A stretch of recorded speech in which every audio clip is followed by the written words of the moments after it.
I'm so fucking comfortable right now.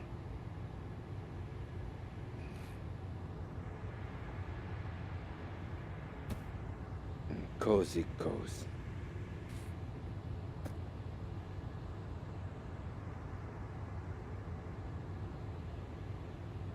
So fucking comfortable. Probably in a way only astronauts really understand.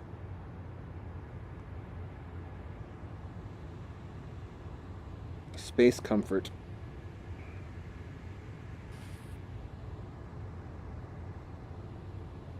This feeling of sort of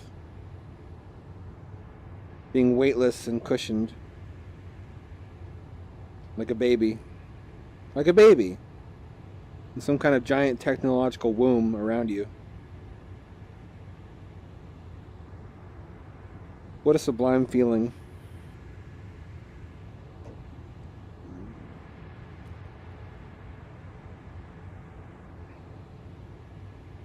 It's like I'm in this chrysalis, metamorphosing into something.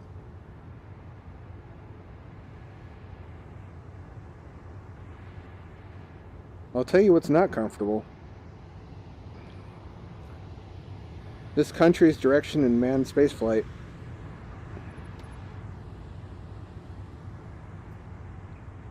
What's this I've been fucking hearing about a moon base?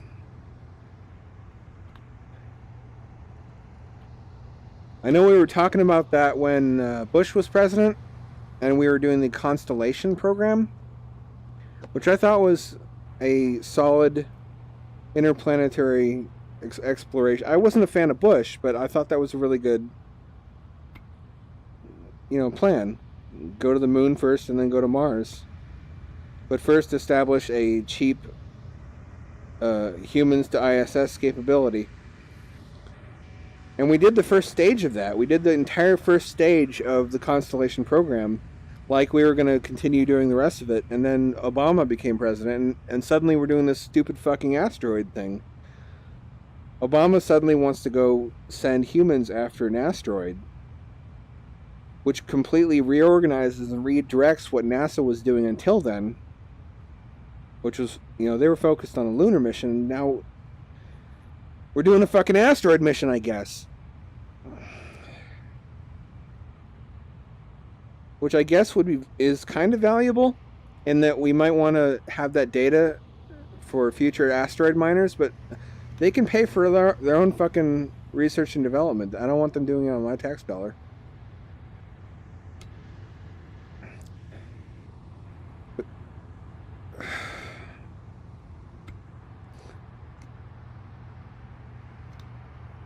So that asteroid thing's not happening, right? I'm not clear on it. There's nothing fucking clear about our current direction in spaceflight. Are we doing an asteroid mission? Are we doing a moon base? Both? Neither?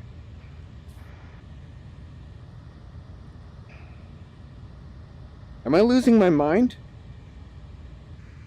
I feel like our country is, with respect to the direction, we're just kind of drifting. We don't know what we want to do in space, or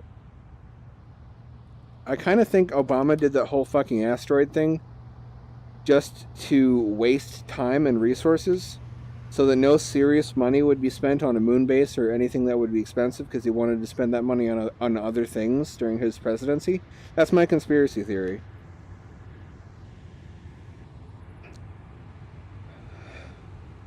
What a fucking mess. If we just had one leader with a single space vision,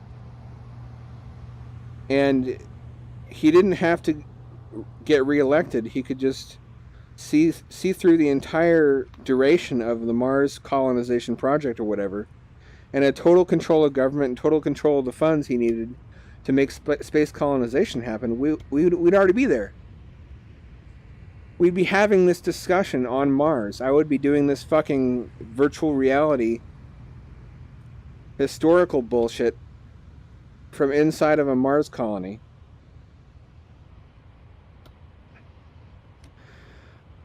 But we're not, because we don't have dictatorship, we have presidents. And each one of those presidents wants to fuck over the president who came just before him and make a mockery of whatever his plan was in space, even though that winds up hurting humanity.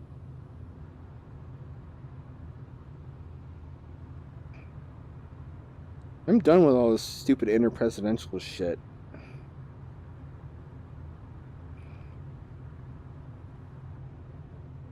And that's kind of a radical thing to say in the spaceflight community if you say this kind of thing on the forums, because what you're saying in effect is that the current paradigm of democracy and capitalism is incompatible with human colonization of space. They say surely there must be some misunderstanding. There's some way in which these two things go together. I don't believe there is.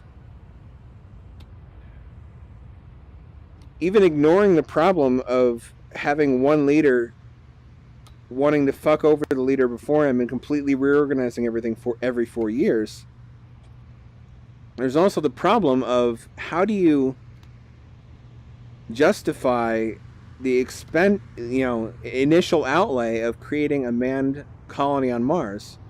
There's no way to do that from a business standpoint.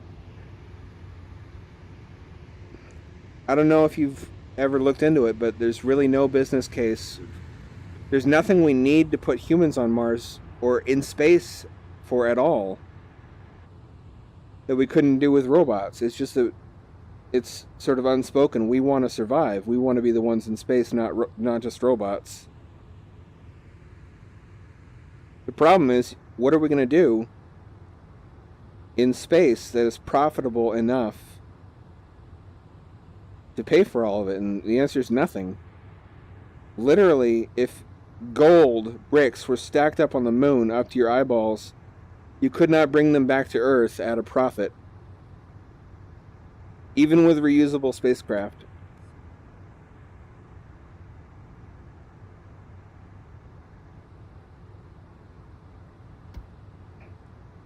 So how's it going to happen? A lot of people want to ignore that problem entirely. They just assume, based on TV shows and shit, that we'll figure something out.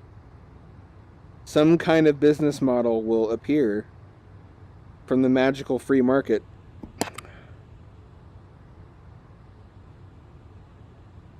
There's nothing we need humans in space for that makes money that we can't do with robots. That's a problem if you actually want humans to survive beyond the destruction of Earth. That requires one of two things. You either need a government act, just a fiat act of dictating, we will create a destination in space and forcing it to happen with taxpayer money, which is what the ISS is, just to create a destination in space to go to.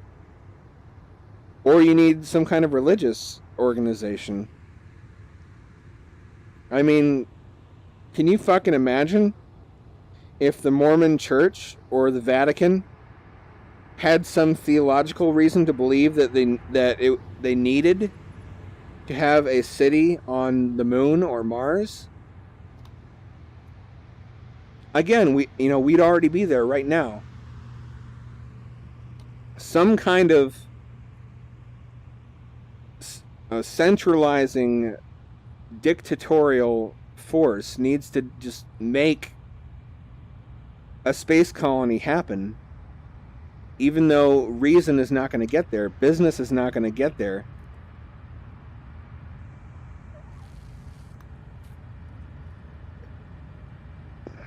It either needs to be the church or a fascist government, basically.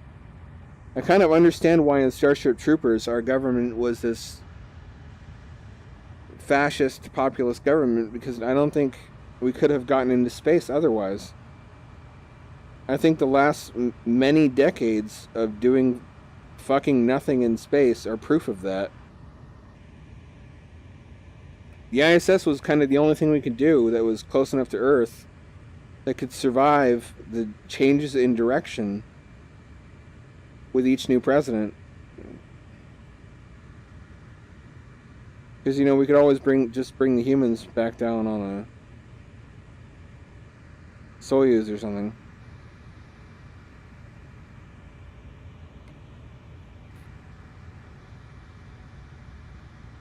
Would it be worth it, I think, to have a break from democracy and to have a government, the sole purpose of which, a non-democratic government, the sole purpose of which is to establish a permanent manned off-world presence? If that's what it took. I mean, if that's what it takes for a species to become spacefaring, I think it would be self-justifying over the long arc of history. Even if I think a lot of short-term regrettable things happened, which they shouldn't, otherwise there's going to be a lasting stigma attached to space settlement I don't want there to be.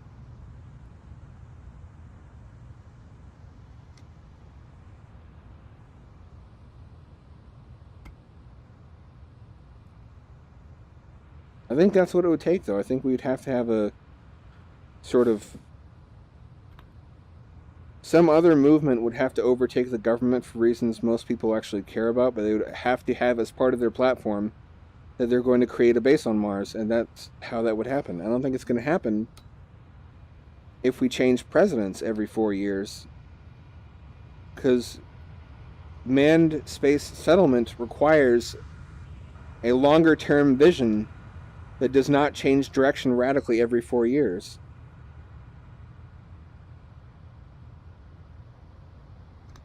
I don't think we can continue to be a democratic society if we're going to have humans living in space in large numbers.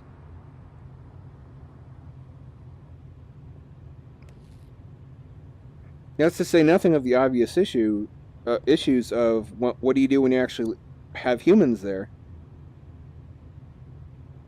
If you all live inside of a pressurized environment, probably voting on individual ownership of firearms is a bad idea. Just don't let people have firearms, but there are going to be some people who say that I need to have a gun no matter what to ensure the government is not going to, come knock down my door. So one guy is going to have a gun and he's going to sleep on it the wrong way. It's going to send a bullet through the window and everybody dies. Or more realistically, even if you don't allow guns, if there's one guy who is unstable and could maybe like make a bomb or something, or sabotage life support,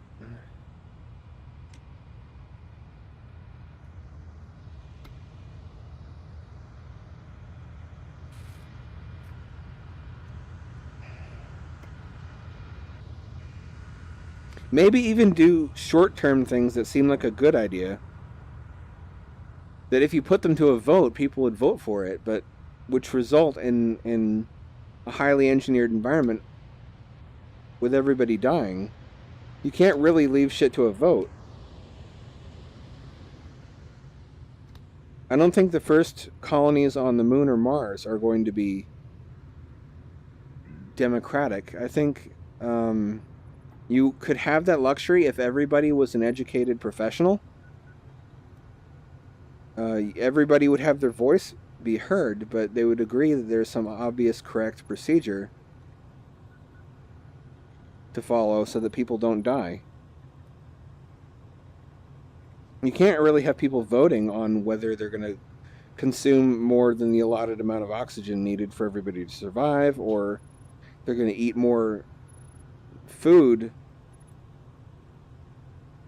than you've allotted for. There's a lot of unreasonable human wants that they'll vote for that you can't let them vote for in an environment where death is never far away. It's just on the other side of the hole.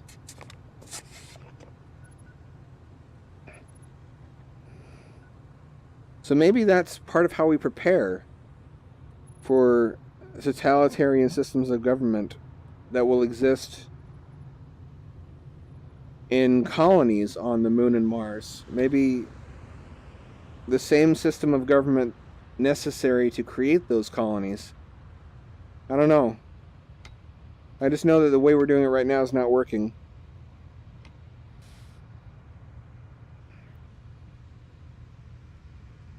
I still want to see a base on Mars before I die. I'm not alone in that, right? Like, I'm legit gonna cry salty old man tears if I'm 50 and there's still no humans on Mars. I don't think that's asking too much. We're gonna get there, though. That's how fucking dysfunctional we are in space right now. We're gonna get to the point where we should have had a base on Mars by the fucking 1980s. That was part of the Apollo Applications Project. We just kept fucking having other things we wanted to spend the money on, and even when there was money, one president couldn't fucking keep, make his mind up from...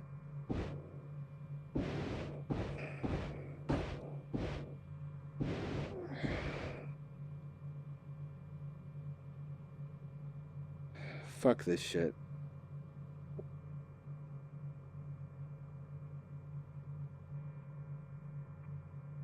We're never gonna get to Mars. Or if we do, it's just gonna be because of some terrible political movement.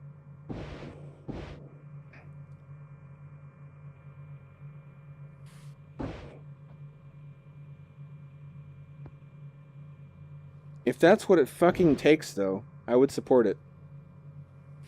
Because the end result is that even after that moment in history of people losing their minds and doing something unreasonable, the result is that generations later there's still people living on the moon and Mars because of it.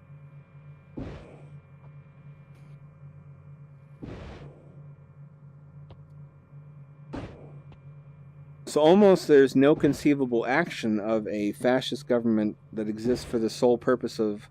Because, people assume when you start talking about fascism, you're some kind of racist. Which is an understandable association, because that's one of the things that people have also historically wanted a totalitarian government to do, is to kill other human beings. But no, fascism is just a general principle of government. It's symbolized by the fasces of all those little individual sticks bundled together into a single... You can break one of the individual sticks easily, but when you combine them all together, they're very strong. And that's sort of life-affirming. Everybody has a concept of that and doesn't consider that wrong or sinister or threatening. It's just... Have you ever noticed that? People will post memes and shit on their Facebook page about unity. What is unity? What does that mean? About people coming together and realizing their strength. What is that rhetoric? That's just fascism. That's what fascism looks like from the inside to fascists. Rhetoric about unity, about coming together and being stronger as a group than we are individually.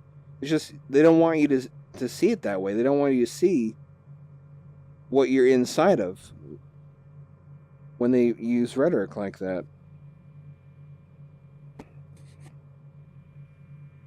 So just vaguely inspirational shit about the people of the world forgetting their differences and coming together.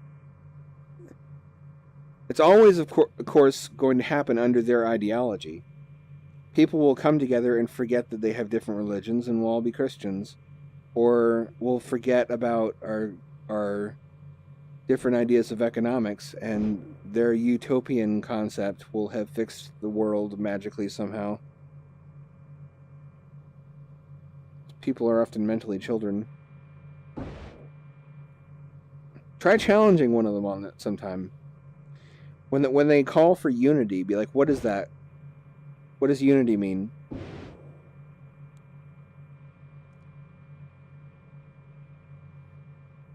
Doesn't that just mean fascism? And they'd be like, oh no, that's not what I meant. How is it different?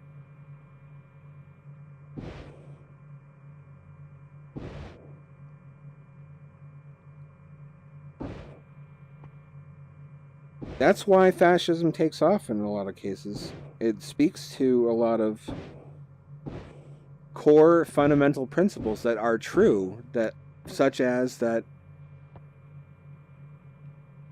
we should realize our individual power, and there are times when we can organize to move together as a group in order to realize our collective will. It's just we're not used to hearing that framed in the language of fascism because we don't want to see ourselves as fascists.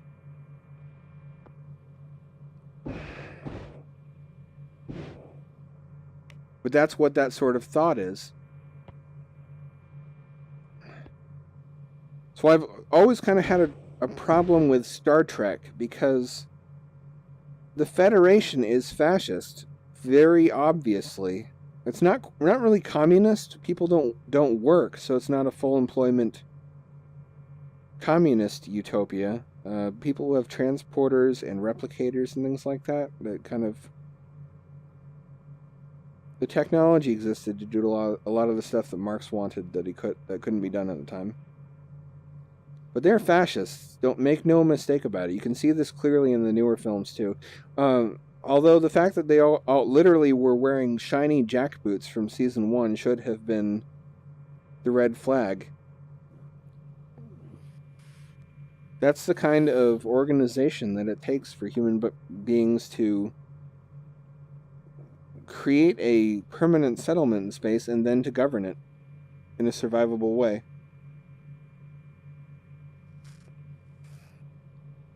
It's either got to be a fascist government or a major religion. Whichever one of those two is easier for you to stomach.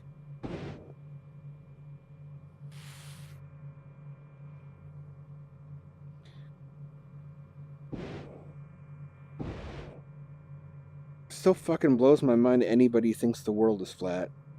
It shouldn't. It shouldn't. I've seen weirder shit than that. The thing is, what gets me is that there's like different layers. First of all, you have to understand that flat earthers are just people who trust the model of cosmology in the Bible over what NASA tells us. Which, if you try to understand their mindset of someone who deeply trusts Christianity, deeply trusts and takes for granted that it's true, why would you listen to anything NASA says that's contrary in any way to what's in the Bible? But then there are Christians who say, well, we shouldn't do that. You know, there's obvious evidence we found since then the earth is round, but they're slightly less retarded.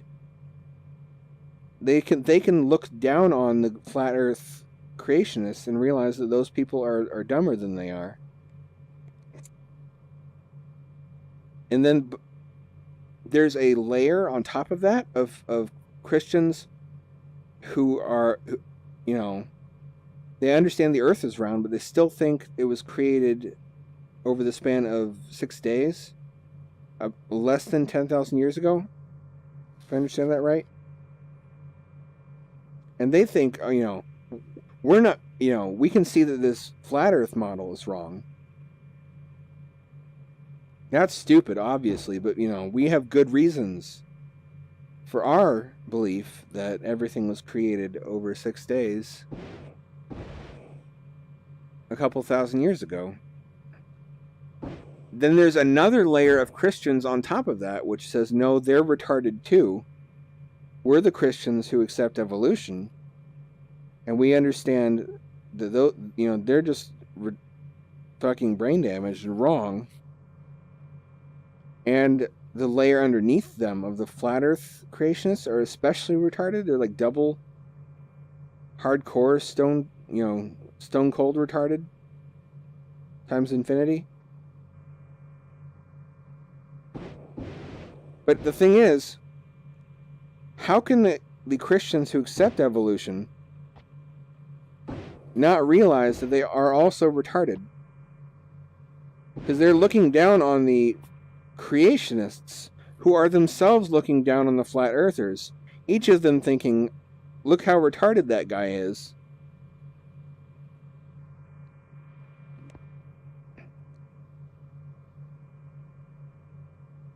How can they also not realize?